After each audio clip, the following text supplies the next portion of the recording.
Hello বন্ধুরা, আমাদের চ্যানেলে নতুন একটি ভিডিওতে তোমাদের স্বাগত। চলো বন্ধুরা, আজকের ভিডিওতে কি হতে চলেছে চটপট দেখে নিই। বন্ধুরা, দেখতে পাচ্ছো নীলা আর গৌরী দুজনে মিলে বেশ গল্প করছে। ওরে বাবা, দিদি ভাই তুমিও পড়ো বটে। ওরে বাবা, তোমার কথা শুনে আমার পেট ব্যথা হয়ে গেল হাসতে হাসতে। ওরে নীলা, তোর বিয়ে আর আমার ননদদের বিয়েতে এমন হাসির হাসির ঘটনা ঘটেছিল যে কি আর বলবো বল। আমার সব মনে আছে। এবার তো সুমির পালা। ও দিদি ভাই, সুমির বিয়েতে কিন্তু খুব মজা করব, আর খুব বেশি বেশি করে সাজবো। ওরে নীলা, আর সাজার কথা বলিস না।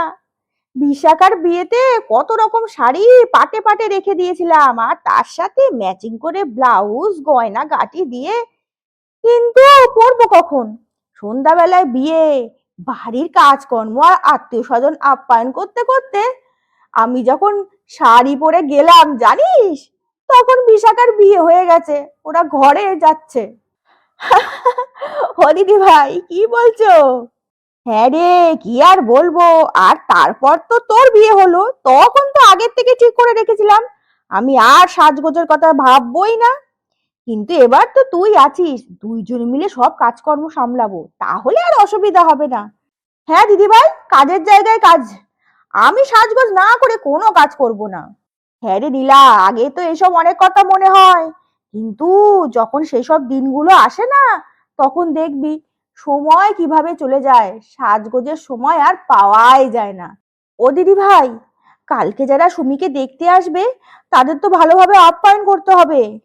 হ্যাঁ রে, আমাদের সুমিকে এই প্রথম পাত্রপক্ষ দেখতে আসবে, আপ্যায়ন তো করতেই হবে। ও নীলা, সুমিকে ওই রে অনেকক্ষণ তো দেখছি না। হ্যাঁ গো দিদি ভাই, সুমিকে তো অনেকক্ষণ দেখি না, ওকে বললাম কালকে পাত্রপক্ষ দেখতে আসবে, আজকে পার্লারে যেতে, কিন্তু কোথায়? ঘুমোচ্ছে নাকি?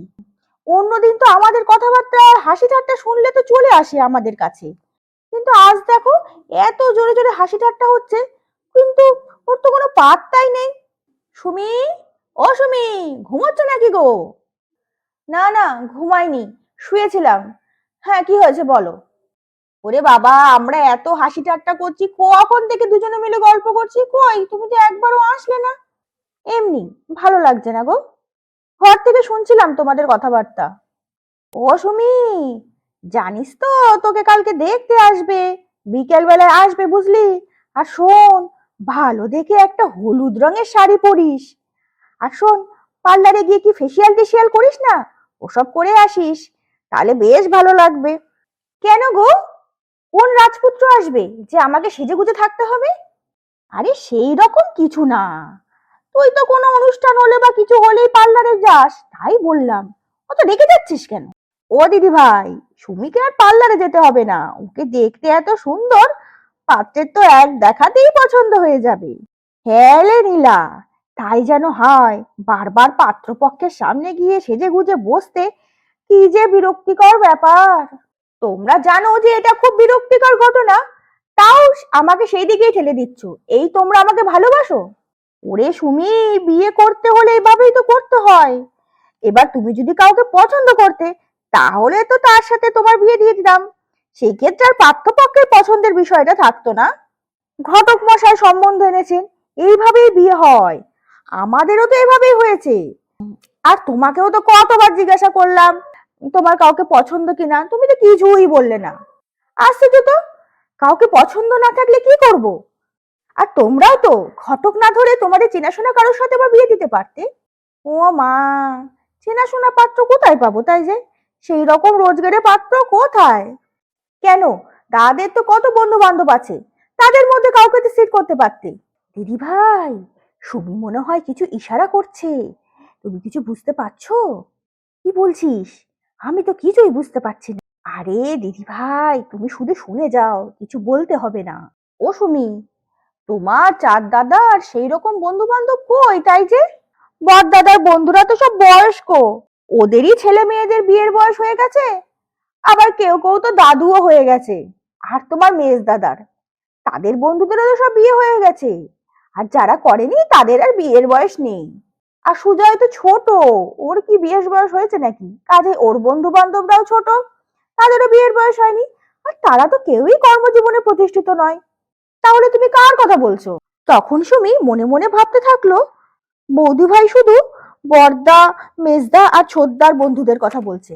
কেন, শেষদার বন্ধুর কথা কি ভুলে গেল নাকি? আগে তো খুব সুমন সুমন করতো, এখন আর সুমনের কথা মনে পড়ছে না। ও সুমি, কি গো, কি ভাবছো?